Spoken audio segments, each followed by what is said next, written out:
Lisa, thank you very much for that kind introduction. Members, guests, supporters, elected officials, thank you for this opportunity to share our mission and vision. We can't make America great again unless we make America accountable again. And that accountability is going to start where we live in our own local units of government. Over the course of the last 20 years, the size, scope, and power of government at every level has grown substantially. And I know no better example of that than right here in the state of California. Who knew that lifeguards in Los Angeles County can make up to $392,000? I guess life's a beach if you're an LA County lifeguard. Launched in my column at Forbes and published on the editorial page of the Wall Street Journal, our auditors at OpenTheBooks.com put Baywatch on Paywatch. We actually found 82 lifeguards in Los Angeles County made over $200,000 in the year before the pandemic. 7 of those lifeguards made more than $300,000. We found a single lifeguard over the course of a 5-year period cleaned off over $600,000 in overtime pay alone. And it's not only about the cash compensation. You know it's also about the benefit packages and the public-provided pension program. 30 years and out, you could be a lifeguard in LA County and retire on 80% of your salary at age 55. So you and I, we have a lot of work to do. As many of you know, I'm from Illinois, and it is the Super Bowl of corruption. Our reputation on corruption is legendary. At one recent period, we actually had 4 out of our last 9 governors in the federal penitentiary. They served time. 2013 was a particular low for my state. We had 2 governors in the federal pen at the same time, one from each party, Republican George Ryan and Democrat Rod Blagojevich. And I remember when, in 2011, one of our most famous citizens ran for mayor of Chicago. His name is Rahm Emanuel. And Rahm ran on a good government platform. Rahm promised to end the historic culture of corruption in City Hall. He promised to end pay-to-play. And you know what pay-to-play is. It's when a city vendor gives a campaign donation and expects a city contract. And sure enough, when Rahm Emanuel won for office, he instituted an executive order banning pay-to-play. In 2015, when Rahm was running for re-election, I got a call from Fox News headquarters in Midtown Manhattan from the Emmy Award-winning journalist John Stossel. And Stossel asked me, Adam, can you fact-check Rahm Emanuel's campaign promise? And I said, yes, we can. We took the City of Chicago checkbook, we matched it up with Rahm Emanuel's campaign donor disclosures, and here's what we found. 600 city vendors gave Rahm Emanuel $7 million in campaign cash, and those vendors had received in city payments $2 billion. In God we trust, our Illinois politicians we must audit. I am hopeful and optimistic about our future, besides the corruption in Illinois and across the country. And here's why. In the last 5,000 years of human history, you and I have been given the greatest gift. We recognize that our rights, they don't come from government, they come from God, and we instituted a government to secure our rights. And our founders knew that the people needed the tools to be able to hold that government accountable. They understood the power of transparency, and they wrote it into our founding documents. And it's Article 1, Section 9 of the United States Constitution. And here's what it says: that a regular statement and account of the receipts and expenditures of all public money shall be published from time to time. And today, it's the internet age. There is a clear interpretation. Post every dime online in real time, open the books.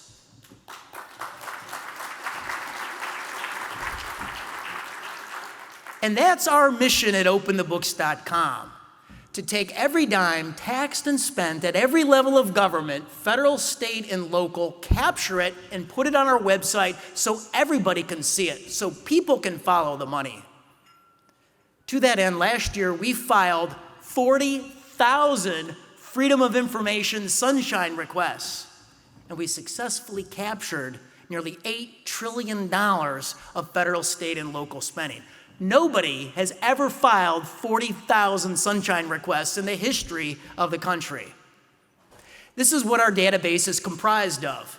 For the first time in history, we compiled a record of virtually every single public employee, salaries and pensions, 25 million records from across the country. Checkbooks. At the federal level, we've captured the federal checkbook all the way back to the year 2001. In the states, we've captured 49 out of 50 checkbooks. We're only missing California. And then at the municipal level, we've captured nearly 15,000 line-by-line vendor checkbooks at the local level across the country. We do this so citizens can follow the money. We not only open the books, we audit the books, and the audits make national news. I want to share with you two stories about how our data has been used recently, just over the last couple of months. First, at the local level. I got a call 2 days ago out of a whistleblower out of New Orleans. He worked for the New Orleans Police Department. And he told me the story that he knew something wasn't right within his unit of government. And he came to openthebooks.com to look at the payroll of the police department. He knew that a New Orleans police sergeant has a base salary of $80,000. Yet on posted on our website, police sergeants were making up to $200,000. This kicked off an investigation. It published in the major newspapers, aired on the local television programs. And here's what they found. Abuse within the police detail system. They actually found a police officer working 2 police details at the same time. A news organization put a camera on one of the houses and taped a police officer while he was working a police detail, walking his dog and taking out the trash. One police officer was supposed to be working a police detail behind the wheel of his patrol car, but he was actually down the street at the local racetrack behind the wheel of his race car. This has led, just last week, to 26 New Orleans police officers being suspended from police detail work while the investigation continues, and hundreds of thousands, if not millions of dollars, are at stake. This is the power of the transparency revolution. We believe transparency revolutionizes U.S. public policy and politics. Here's an example from just a couple of months ago of how our federal data, how we used at openthebooks.com our federal data. When the Taliban was overrunning Afghanistan, our auditors immediately wanted an answer to the question of how much U.S. taxpayer-provided U.S. military gear was potentially being left behind.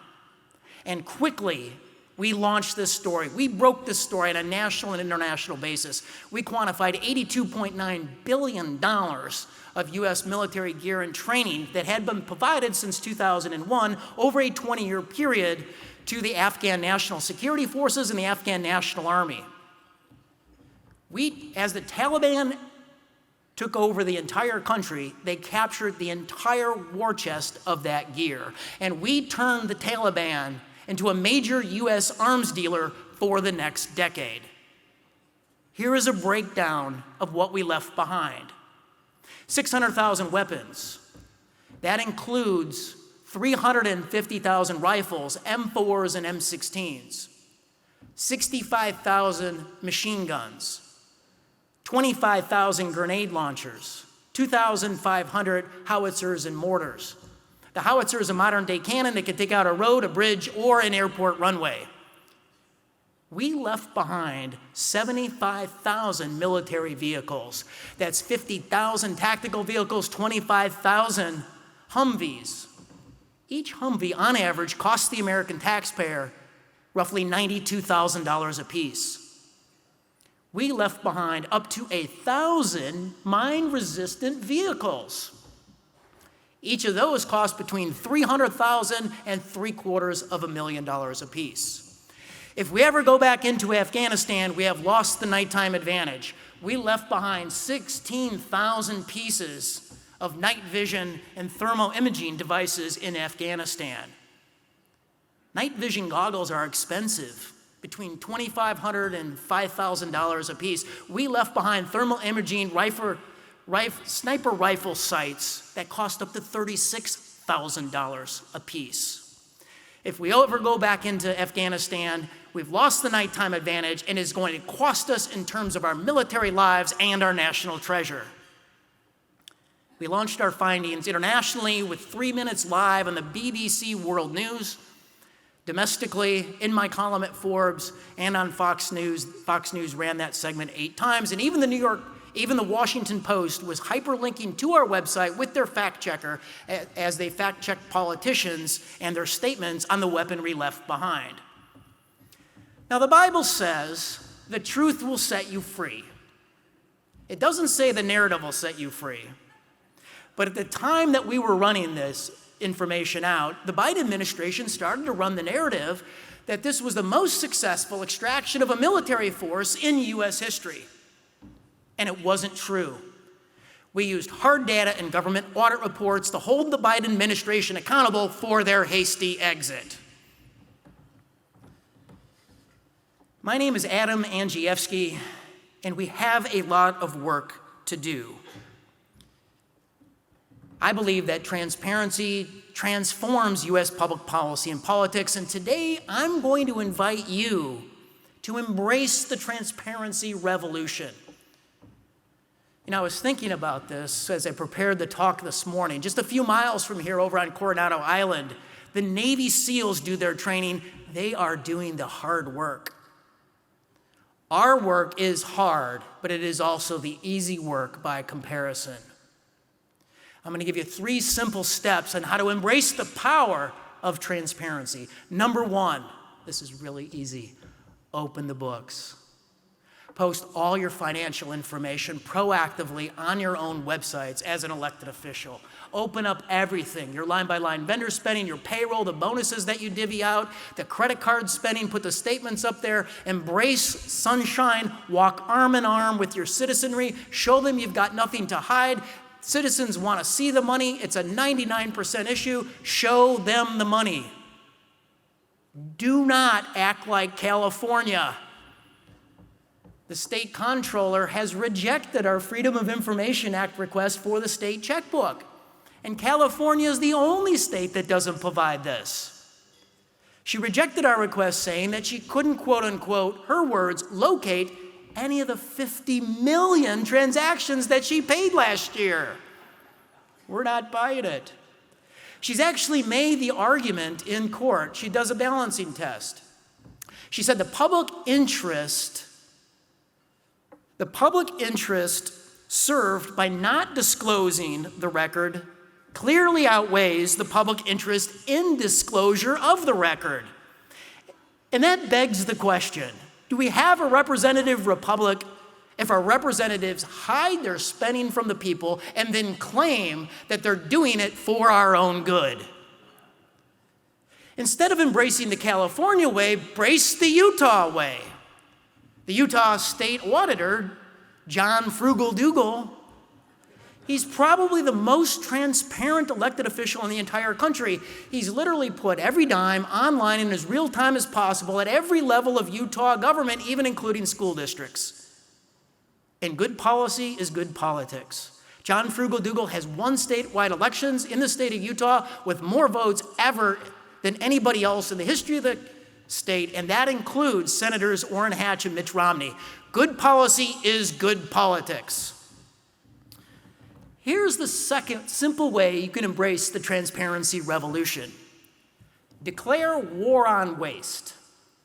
In 2019, at USA Today and the Wall Street Journal, our organization at openthebooks.com, in conjunction with our honorary chairman, Dr. Tom Coburn, we ran double-facing page advertisements as an open letter to President Trump, urging him to embrace the transparency revolution and declare war on waste. We had the letter. The second page was 100 examples of taxpayer abuse. Here are just 3 of those examples. Number 1, NASA spent $1 million to prepare the nation's religions for the discovery of extraterrestrial life. Here's the next one. Health and Human Services doled out a grant to fund sex education for California prostitutes. Who could probably teach the class? And speaking of prostitutes, the Ivy League got a lot of federal grants.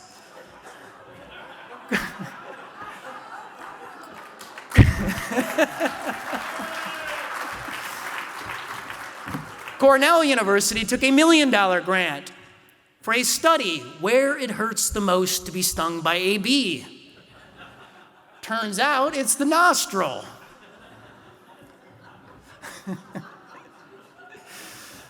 Now, you're, as an elected official, I know what you're thinking in your seat. You're thinking back to your budget. You're thinking, I don't have waste in my budget. Certainly, I'm not scared or fear extraterrestrials.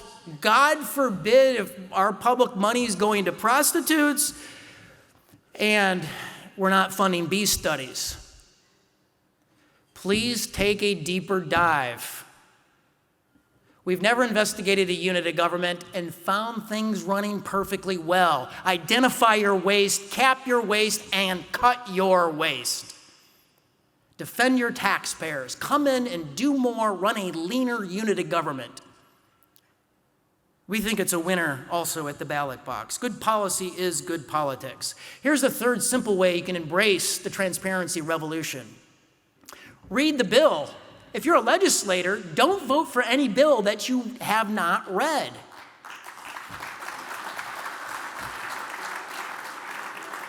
We need a grassroots revolution in this country, starting with school boards, county boards, state legislators to read the bill. Read it on your social media. Tell everyone what you find in the legislation. Let's galvanize the public policy on this and take it to Congress. Aren't you sick and tired of the omnibus, minibus, COVID aid spending bills that are thousands of pages? Nobody's reading those bills. The second COVID bill was 5,400 pages. The first reiteration of the social human infrastructure bill was 2,400 pages. When's the last time you've read 10 books? We read that bill, and we found on page 168 Biden's vaccine mandate enforcement mechanism. You remember the press conference in September where the president said that he wanted to enforce a vaccine mandate on private employers with 100 or more employees. We found the enforcement mechanism through OSHA, through the regulatory state, with fines hiked 10 times up to $700,000. They're serious about their edicts. They want to bankrupt your private business if you don't comply, and they're putting it in these big omnibus pieces of legislation. Now, I know all of these things, they're simple ideas, but they're necessary. Our founders had genius in transparency. Transparency is the best disinfectant. And the people right now will be happy if you implement just these 3 simple steps.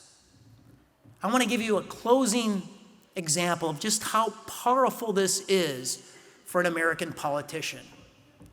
At openthebooks.com, our honorary chairman was the late Dr. Tom Coburn, the U.S. Senator from Oklahoma. And Tom Coburn embraced transparency. He partnered across the aisle with Barack Obama and opened up the federal checkbook. He used the Senate rules to stop thousands of wasteful pork barrel government expenditures when he was in the U.S. Senate, and he earned the nickname Dr. No. What he couldn't stop, he embarrassed his colleagues. He did a waste book report every single year. Dr. Coburn, when he was leaving the Senate, he didn't really like being a politician. He liked delivering babies back home in his small town where he delivered 3,000 babies. So when Coburn was leaving the Senate, he gave all of us a warning. And here's the story. He said, on the law of large numbers, sometimes when you're delivering a baby, things don't go according to plan. And there's a problem when the baby's heartbeat, which is normally 130 to 140 beats a minute, drops to 50 or 60 beats a minute. He said, you have a problem. You have 3 minutes to make a decision. You have to take action. You have 3 minutes to save the life of the mother, to save the life of the baby. And he said, you've got options. You can go for the forceps and pull the baby out. You can go for the vacuum extractor. You can put the mother up on the table, cut a hole in her belly, and take the baby by C-section. But the point is, you have 3 minutes. You must take action. And Coburn said, this is the 3-minute moment for America. On wasteful spending, on national debt, we have 3 minutes. This is our 3-minute moment. If we don't take action, we're going to lose the baby. Thank you. Join the transparency revolution. I look forward to walking arm in arm with you as we fight these battles together. Thank you. God bless you.